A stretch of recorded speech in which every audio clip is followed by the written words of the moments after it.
এই ক্লাসে আমরা হচ্ছে কার্যকরী মূলক সম্পর্কে জানব। কার্যকরী মূলক বিষয়টা কি?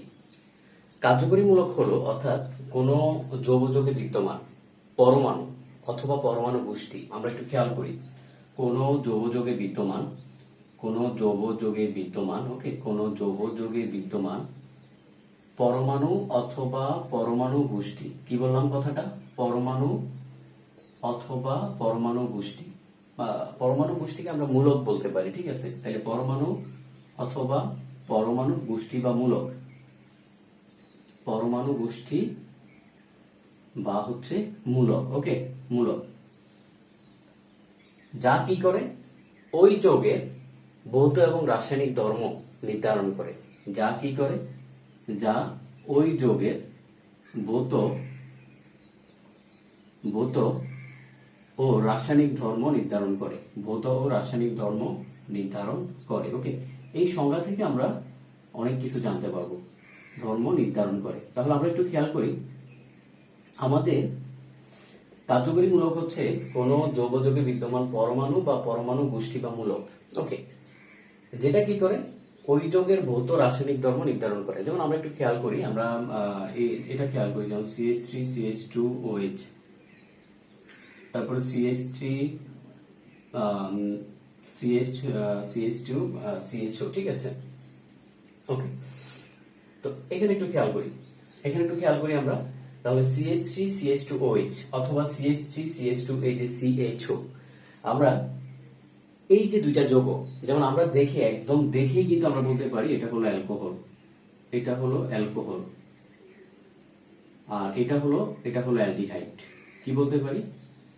অ্যালডিহাইড। এখন কথা হলো আমরা কিভাবে বলতে পারতেছি? আমরা বলতে পারতেছি এই যে দেখো এখানে OH আর CHO, এই জিনিসটাকে দেখে, এই যে OH আর CHO এই জিনিসটাই হলো অ্যাকচুয়ালি কি, অর্থাৎ পরমাণু বা পরমাণু গোষ্ঠী বা মূলক। আমরা এই যে বলতেছি পরমাণু বা পরমাণু গোষ্ঠী বা মূলক, অ্যাকচুয়ালি এটাই হলো OH CHO, অর্থাৎ যেটা দেখে আমরা অ্যাকচুয়ালি বুঝতে পারি যৌগটা কি। আর এই পরমাণু গোষ্ঠী বা মূলকের উপর কিন্তু আমাদের বিক্রিয়া নির্ভর করে, অর্থাৎ আমাদের বিক্রিয়াগুলো কেমন হবে সেটা কিন্তু এই কার্যকরী মূলকের উপর নির্ভর করে। তাইলে দুই ধরনের এখানে ধর্ম, একটা হচ্ছে ভৌত ধর্ম আর একটা হচ্ছে রাসায়নিক ধর্ম, যেটা হচ্ছে কি নিয়ন্ত্রণ করে। ওকে, তাইলে আমরা সংজ্ঞাটা আশা করি বুঝতে পারছি। তার মানে সংজ্ঞাটা আমরা বুঝলাম, আমাদের কার্যকরী মূলক কি করে? ভৌত এবং রাসায়নিক ধর্ম দুইটাকে কি করে? দুইটাকে মেনটেন করে। এখন খেয়াল করি, দেখেন আমরা CH3, হ্যাঁ, CH3 জিনিসটা কি? CH3 জিনিসটা হলো আমাদের মিথাইল মূলক। এটা কি? মিথাইল মূলক। ওকে,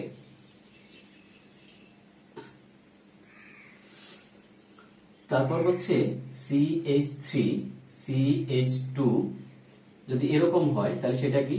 ইথাইল মূলক। তাহলে আমরা খেয়াল করি, CH3 হলো আমাদের কি? মিথাইল মূলক। CH3CH2 কি? ইথাইল মূলক। তারপর যদি বলা হয় যে মিথেন প্রোপাইল অর্থাৎ প্রোপাইল মূলক, তাহলে কি হবে? CH3CH2CH2। ওকে, এটা হচ্ছে কি? প্রোপাইল মূলক, কারণ প্রোপেন না।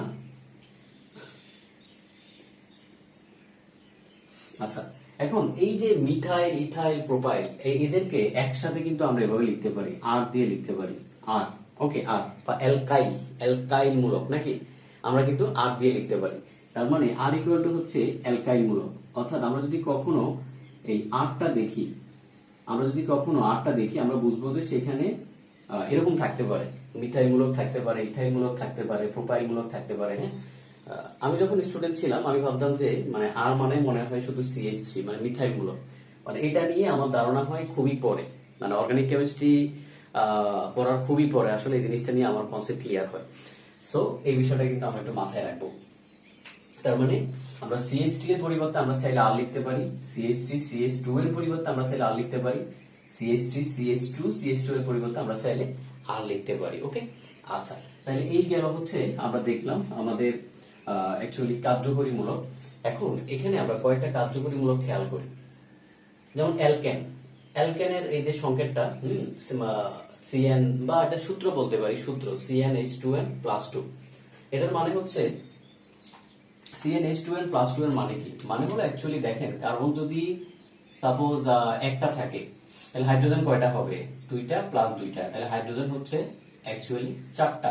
কার্বন যদি ভাইয়া দুইটা থাকে, দুইটা, হ্যাঁ, এখানে 2, তাহলে কত হবে? 2 দুগুণা 4, 4 এ 2 এ 6, তাহলে 4 এ 2 এ 6, অর্থাৎ ডাবলের চেয়েও 2 বেশি, ডাবলের চেয়েও 2 বেশি, অর্থাৎ 2 এর ডাবল কত? 4, 2 বেশি। 1 এর ডাবল কত? 2, 2 বেশি, ঠিক আছে? অর্থাৎ অ্যালকেনের ক্ষেত্রে। এবং এটার সংকেত, সাধারণ সংকেতটা কি হবে? সাধারণ সংকেতটা হবে RCH3। এটার মানে কি আমরা একটু খেয়াল করি। আমাদের গাঠনিক সংকেতটা মাঝে মাঝে পরীক্ষা আসতে পারে, খুবই রেয়ার, খুবই রেয়ার। হ্যাঁ, সাধারণ সংকেত, গাঠনিক সংকেত, এর মধ্যে সাধারণ সংকেতটাই বেশি আসে, গাঠনিক সংকেত খুবই রেয়ারলি আসে। বাট তারপর আমরা একটু স্পেসিফিক ভাবে খেয়াল করব। খুবই খুবই সহজ। আমরা এখানে এই যে দেখেন একক বন্ধন, যেহেতু আমরা জানি অ্যালকেনের ক্ষেত্রে কি একক বন্ধনই থাকে, কার্বনের 4টা হাত, জাস্ট এভাবে দেখাই দিলেই হয়, তাহলে সেটা কি হয়ে যায়? গাঠনিক সংকেত হয়ে যায়। এখন এই হাতগুলাতে আইসা হচ্ছে আমাদের আর যুক্ত হইতে পারে, আর যুক্ত হইতে পারে, আর যুক্ত হইতে পারে, আর যুক্ত হইতে পারে। দ্যাটস ওয়াই আমরা এখানে লিখছি কি CR3, CR3, ঠিক আছে? ক্লিয়ার? একটা কথা মাথায় রাখবেন, যখন আমরা গাঠনিক সংকেত লিখবো তখন আমরা সাধারণত এই আর গুলাকে উঠাই দিব, জাস্ট কিচ্ছু না, জাস্ট হচ্ছে আর গুলাকে আমরা হচ্ছে উঠাই দিব, ঠিক আছে? সহজ হয়ে গেল না? ওকে, এখানে আসি অ্যালকিন। অ্যালকিনের ক্ষেত্রে সেম, CnH2n। এটার মানে কি? এটার মানে হলো আমাদের অর্থাৎ কার্বন যদি থাকে একটা, তাহলে হাইড্রোজেন থাকবে হচ্ছে দুইটা। কার্বন যদি থাকে দুইটা, হাইড্রোজেন থাকবে চারটা। কার্বন যদি থাকে তিনটা, হাইড্রোজেন থাকবে কয়টা? দেখেন 3 দুগুণা 6টা, ঠিক আছে? তার মানে অ্যাকচুয়ালি ডাবল, ডাবল থাকবে, ঠিক আছে? ডাবলের চেয়েও যদি 2 বেশি থাকে তাহলে হচ্ছে অ্যালকেন। এই মানে এভাবে মনে রাখলে একটু সুবিধা হয়, দ্যাটস ওয়াই বারবার বলতেছি। আর যদি ডাবল হয় তাহলে হচ্ছে অ্যালকিন, ঠিক আছে? তো অ্যালকিনের ক্ষেত্রে আমরা অ্যালকিন এখানে ত্রিবন্ধন দিয়ে দিছি না, এখানে 2 বন্ধন হবে। সিম্পল ব্যাপার, অ্যালকিনের ক্ষেত্রে আমাদের 2 বন্ধন হবে, তাহলে এই 2 বন্ধন, আরো 2টা হাত খালি থাকে, এই যে শেষ হয়ে গেল। তো এই 2 হাতে আমরা কি আর যুক্ত হইতে পারে, আর যুক্ত হইতে পারে, দ্যাটস ওয়াই আমরা লিখছি R2। ওকে, আশা করি বুঝতে পারছেন। আচ্ছা, আমরা নামের ক্ষেত্রে কি লিখবো?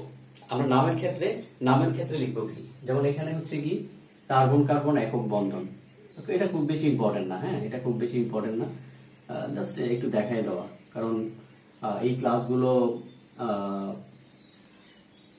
আল্লাহ চাইলে দেখা যাবে যে একদম বেসিক থেকে অনেক স্টুডেন্ট দেখবে, একদম বেসিক থেকে, সে কিছুই পারে না। দ্যাটস ওয়াই আমাদেরকে ওই সব কিছু মাথায় রেখে অ্যাকচুয়ালি পড়াইতে হয়। আর এখানে হলো কার্বন কার্বন দ্বিবন্ধন। ওকে, কার্বন কার্বন দ্বিবন্ধন। ওকে, আচ্ছা, অ্যালকাইনের ক্ষেত্রে এখানে দেখেন CnH2n-2। এটার মানে কি? এটার মানে হলো অর্থাৎ কার্বন যদি একটা হয়, আমাদের হাইড্রোজেন হচ্ছে ডাবল, তাহলে 1 2, 2 - 2, 2 - 2, তার মানে এক কার্বনের জন্য অ্যাকচুয়ালি অ্যালকাইন হচ্ছে না, তাহলে 2 কার্বনের জন্য, তাহলে 2 বসাইলে 2 দুগুণা 4, 4 - 2, তার মানে 2 H2। তাহলে খেয়াল করেন, যদি আমি এখন যদি 3 বসাই, হ্যাঁ, 3 দুগুণা 6, 6 - 2 ইকুয়াল টু হ্যাঁ 4 হবে, ঠিক আছে? আমি যদি 3 বসাই, 3 দুগুণা 6, 6 থেকে যদি তুমি 2 বাদ দাও 4 হবে, ঠিক আছে? ওকে, তার মানে এখানে অ্যাকচুয়ালি ওই প্যাটার্ন মানে ওই টাইপের আমরা কোনো মানে প্যাটার্ন বলতে পারবো না। ওকে, আচ্ছা, এখন একটু খেয়াল করি, আমরা এই অ্যালকাইনের ক্ষেত্রে আমাদের ত্রিবন্ধন, 3টা বন্ধন। তাহলে এই যে এখানে আমরা এভাবে লিখতে পারি, প্রথমে কার্বন ত্রিবন্ধন দিয়ে দিবেন, তারপরে একটা হাত, এই হাতে এসে আর যুক্ত হইতে পারে, দ্যাটস ওয়াই আমরা এখানে এই দেখেন আর দিয়ে দিছি, ঠিক আছে? আর দিয়ে দিছি। তো আমাদের গাঠনিক সংকেত আর সাধারণ সংকেত কিন্তু সেম জিনিস। এবং এখানে কি লিখবো? কার্বন কার্বন ত্রিবন্ধন, এটা আমি লিখলাম না। অ্যালকোহলের ক্ষেত্রে হচ্ছে কি ROH। অ্যালকোহলের ক্ষেত্রে কি? অ্যালকোহলের ক্ষেত্রে হলো ROH, ঠিক আছে? আচ্ছা, এখন এটা আমরা লিখবো কিভাবে? আমরা লিখবো হচ্ছে শুধু যদি ব্যাপারটা একটু খেয়াল করি, দেখেন ROH, ঠিক আছে? অ্যালকোহল। বাট জিনিসটা যদি শুধু এরকম লিখি, হ্যাঁ, শুধু এরকম লিখি, জিনিসটা কেমন দেখায়? কেমন যেন OH, মানে এটা তো যোগ অ্যাকচুয়ালি বোঝা একটু টাফ হয়ে যাবে। হ্যাঁ, সেক্ষেত্রে আমরা কি করব? অর্থাৎ আর সাধারণত আমরা যেটা দেখছি, আর যদি থাকে সেটা আমরা গাঠনিক সংকেত হচ্ছে বাদ দিয়ে দিছি। বাট অ্যালকোহলের ক্ষেত্রে আমরা একটু খেয়াল করি, দেখেন এর আগে একটু কথা আছে, সেই কথাটা হলো আমাদের এই অ্যালকোহল কিন্তু 1 ডিগ্রি, 2 ডিগ্রি এবং 3 ডিগ্রি হয়। 1 ডিগ্রি অ্যালকোহল হয়, 2 ডিগ্রি অ্যালকোহল হয় এবং 3 ডিগ্রি অ্যালকোহল হয়, ঠিক আছে।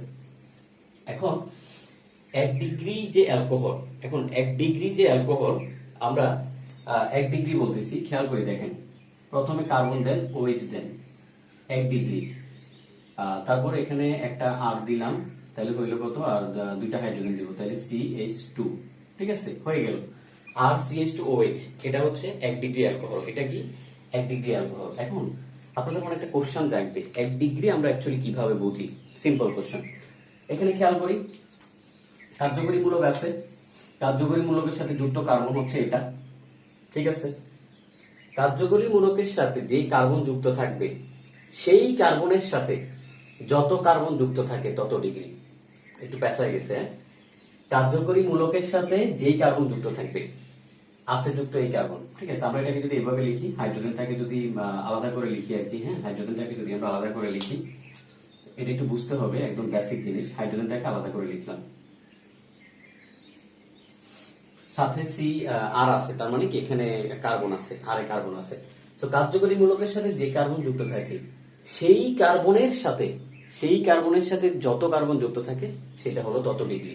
এখানে দেখেন কার্যকরী মূলকের সাথে কার্বন হলো এটা, এই কার্বনের সাথে যুক্ত আছে মাত্র একটা কার্বন। কয়টা কার্বন যুক্ত আছে?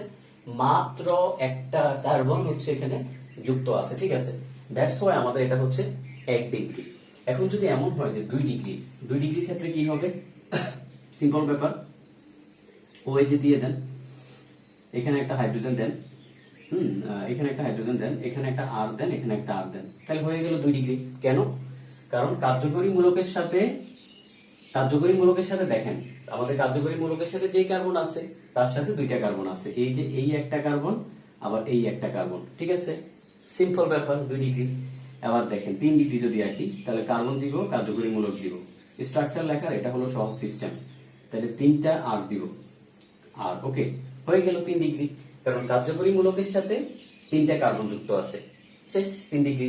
ওকে, তাহলে এটা হলো 1 ডিগ্রি, এটা হলো 2 ডিগ্রি, এটা হলো আমাদের 3 degree. Clear? I think each and every one আশা করি বুঝতে পারছেন, ঠিক আছে। এখন প্রতিটার ক্ষেত্রে চাইলে এরকম সাধারণ সংকেত লিখতে পারি, হ্যাঁ, সাধারণ সংকেত লিখতে পারি। আবার প্রতিটার ক্ষেত্রে চাইলে আমরা গাঠনিক সংকেত লিখতে পারি। আই হোপ তোমরা পারবা কিভাবে লেখে, ঠিক আছে। আই হোপ তোমরা পারবা। তাহলে খেয়াল করি, ধরো 1 ডিগ্রির ক্ষেত্রে সাধারণ সংকেত অলরেডি তোমার লেখা হয়ে গেছে, যে এটাই সাধারণ সংকেত। যেমন এটাকে তুমি কি লিখতে পারো, 1 ডিগ্রিকে তুমি এভাবে লিখতে পারো যে আর CH2OH, এটাই হয়ে গেছে আমার সাধারণ সংকেত, ঠিক আছে। আচ্ছা, 2 ডিগ্রির ক্ষেত্রে সেম ভাবে লেখো, 3 ডিগ্রির ক্ষেত্রে তুমি সেম ভাবে লেখো। এখন কথা হলো, তাহলে আমরা গাঠনিক সংকেত কিভাবে লিখবো? খুবই সিম্পল। গাঠনিক সংকেত লেখার ক্ষেত্রে খেয়াল করো, আমি জাস্ট 1 ডিগ্রিটা তোমাকে দেখাই দিই, তোমরা যখন নোট করবা তোমরা একটু লিখে নিবা সেভাবে। ধরো 1 ডিগ্রির জন্য আমি গাঠনিক সংকেত লিখবো, প্রথমে আমি কার্বন দিব, OH দিব, ঠিক আছে, কার্বন দিব, OH দিব, কারণ আমি বুঝলাম এটা হচ্ছে অ্যালকোহল। এখন আমি তো লিখতে চাচ্ছি 1 ডিগ্রির জন্য, আমাকে তো বুঝাইতে হবে 1 ডিগ্রি, তাহলে আমি 2টা হাতে হাইড্রোজেন দিয়ে দিব আর 1 হাত খালি রাখবো, তার মানে এটা বুঝাবে 1 ডিগ্রি। ক্লিয়ার? আমি 2টা হাতে হাইড্রোজেন দিয়ে দিচ্ছি, একটা হাত খালি, মানে এখানে কি এটা 1 ডিগ্রি বোঝাচ্ছে। যদি আমি 2 ডিগ্রি বুঝাই তাহলে কি করব, জাস্ট 2টা হাত খালি রাখবো। যদি 3 ডিগ্রি বুঝাই 3টা হাতই খালি রাখবো। ক্লিয়ার? এই গাঠনিক সংকেতটা মাঝে মাঝে খুবই রেয়ারলি কোশ্চেনে আসে তোমাদের, যেহেতু এখন বিভিন্ন জায়গায় অ্যাডমিশনে রিটেন কোশ্চেন আসে, তখন কিন্তু মানে এই জিনিসগুলো আসে। দ্যাটস ওয়াই একদম টু দা পয়েন্ট বেসিকটা ক্লিয়ার করে নিবা। বুঝতে পারছো ভাইয়া? পুরা টু দা পয়েন্ট বেসিকটা ক্লিয়ার করে নিবা। না হয় যদি হচ্ছে গোজামিল দিয়ে একটু পড়াশোনা করো, দেখবে তুমি ঝামেলায় পড়ে গেছো অ্যাডমিশনে। আমার ক্লাসগুলো করার পরে মেইন বইটা রিডিং দিবা, মেইন বই রিডিং দিলে দেখবে যে আর কোনো প্রবলেমই থাকবে না, ঠিক আছে। তাহলে অ্যালকোহল গেল। এখন হচ্ছে কি, এখন হচ্ছে যে আমাদের অর্থাৎ অ্যালডিহাইড, হ্যাঁ, অ্যালডিহাইডে দেখো, তাহলে এটার গাঠনিক সংকেত কি হবে? প্রথমে একটা কার্বন দাও, আর যখনই অক্সিজেন থাকবে অক্সিজেন এরকম ডাবল বন্ড আকারে দিয়ে দিবা, ঠিক আছে, ডাবল বন্ড আকারে, আর সাথে এই যে তোমার এরকম দিয়ে দিবা। তাহলে খেয়াল করো, তোমার অ্যালডিহাইড, ওকে, আমরা অ্যালডিহাইড, এখান থেকে অ্যালডিহাইড লিখতেছি। কিন্তু এখন দেখো তুমি পরবর্তীতে কিটোনে যাও, কিটোনের ক্ষেত্রে খেয়াল করো, দেখো অ্যালডিহাইডে CHO আছে, কিটোনে CO আছে। সো কিটোনের ক্ষেত্রে তুমি যদি লিখো গাঠনিক সংকেত, তুমি এরকম এরকম দিয়ে দিবা, হ্যাঁ, এরকম দিয়ে দিবা, তাহলে দুইটা কি সেম হয়ে গেল না? দুইটা তো সেম হয়ে গেল। তাহলে তুমি অ্যালডিহাইড এবং কিটোন অ্যাকচুয়ালি আলাদা করবা কিভাবে? দ্যাটস ওয়াই কিটোনের ক্ষেত্রে আমরা এভাবেই রাখবো, কিন্তু অ্যালডিহাইড আমরা এখানে একটা হাইড্রোজেন দিয়ে দিব। কথা বুঝছো? আমরা কিটোনের ক্ষেত্রে গাঠনিক সংকেতটা সেম রাখবো, অর্থাৎ জাস্ট এখানে কার্বনের মাথায় অক্সিজেন দিব, বাকি দুই হাত খালি। বাট অ্যালডিহাইডের ক্ষেত্রে আমরা হচ্ছে এক হাতে হাইড্রোজেন দিয়ে দিব। বুঝতে পারছো? গাঠনিক সংকেত জাস্ট হলো তোমাকে বোঝানোর জন্য যে জিনিসটা অ্যাকচুয়ালি তুমি কি বুঝাচ্ছ তাকে, ঠিক আছে? ওকে, কার্বক্সিলিক অ্যাসিড আমাদের পরবর্তীতে আসতেছে হচ্ছে তোমার যে কার্বক্সিলিক অ্যাসিড। তো কার্বক্সিলিক অ্যাসিড কি হবে? সেম তুমি কার্বক্সিলিক অ্যাসিডে সেম মানে অক্সিজেন দেখলেই হচ্ছে ডাবল বন্ডে মেরে দিবা। হুম, এখন এখানে অক্সিজেন আরেকটা আছে, আরেকটা দাও, হাইড্রোজেন আছে, এই তো শেষ, আর কিচ্ছু লাগবে না। ঠিক আছে, হয়ে গেল, আমাদের আর দেওয়ার কোনো দরকারই নেই। ওকে, সো আমরা আবার একটু তোমার রিক্যাপ করি পুরো জিনিসটা। সেটা হলো আমাদের দেখো অ্যালকেন, অ্যালকিন, অ্যালকাইন, হ্যাঁ, অ্যালকোহল, অ্যালডিহাইড, কিটোন এবং কার্বক্সিলিক অ্যাসিড সব ক্ষেত্রে একটা কমন ব্যাপার মনে রাখবা, যখন আমরা গাঠনিক সংকেতটা বের করি তখন অ্যাকচুয়ালি মানে আর দেয়া লাগে না, এটা হচ্ছে কমন নিয়ম। দুই একটা ব্যতিক্রম আছে, হ্যাঁ, দুই একটা ব্যতিক্রম আছে, আমরা বলে দিব নি, আর দেওয়া লাগে না। দুই একটা ব্যতিক্রম আছে, এক্সেপশন ইজ নট, মানে কি বলবো, এক্সেপশন আসলে ইম্পর্টেন্ট জিনিস না। তুমি বেসিকটা জানো, এক্সেপশন তোমার তখন মানে অটোমেটিক মনে থাকবে যখন তুমি বারবার প্র্যাকটিস করবা, বা আমার মুখে এই যে বারবার শুনতেছো। ওকে, সো আশা করি এতটুকু পর্যন্ত বুঝতে পারছো। স্টারের ক্ষেত্রে আমরা খেয়াল করি, দেখো স্টারের ক্ষেত্রে আমাদের সাধারণ সংকেত হচ্ছে কি আর সি ডাবল ও আর। ওকে, আর সি ডাবল ও আর। এখন এটা যদি আমরা এই স্টারের যদি আমরা হচ্ছে গাঠনিক সংকেতটা লিখতে যাই, তাহলে খেয়াল করো গাঠনিক সংকেতটা কি হবে। তুমি প্রথমে বলছে যে অক্সিজেন থাকলে এইভাবে দিবা, তারপরে অক্সিজেন দিবা, ঠিক আছে? খেয়াল করো আর সি ডাবল ও আর। এখন তুমি যদি জিনিসটাকে এভাবে লিখো, অ্যাকচুয়ালি এটা কি স্টার বোঝা যায়? বোঝা যায় না। যখন গাঠনিক সংকেতটা লিখবা চিন্তা করবা এটা আসলে মানে অন্য কেউ দেখলে বুঝবে কিনা এই জিনিসটাতে স্টার, ঠিক আছে? তাহলে দেখো আমরা আমাদের নিয়ম ছিল কি, আমাদের একদম নর্মাল নিয়ম ছিল হচ্ছে আমরা স্বাভাবিকভাবে অর্থাৎ আর গুলাকে কখনোই লিখবো না গাঠনিক সংকেতে। এই যে এটা একটা ব্যতিক্রম, এখানে কিন্তু আমরা লিখবো, ঠিক আছে? এখানে এখানে হচ্ছে আমরা লিখবো এই যে, ঠিক আছে? আমাদের হয়ে গেল কি, হয়ে গেল আমাদের স্টার, মনে থাকবে? তাহলে দেখো এই যে আমরা একটা ব্যতিক্রম পাইলাম, এখানে আমরা আরটাকে কিন্তু লিখছি, কিভাবে লিখছি?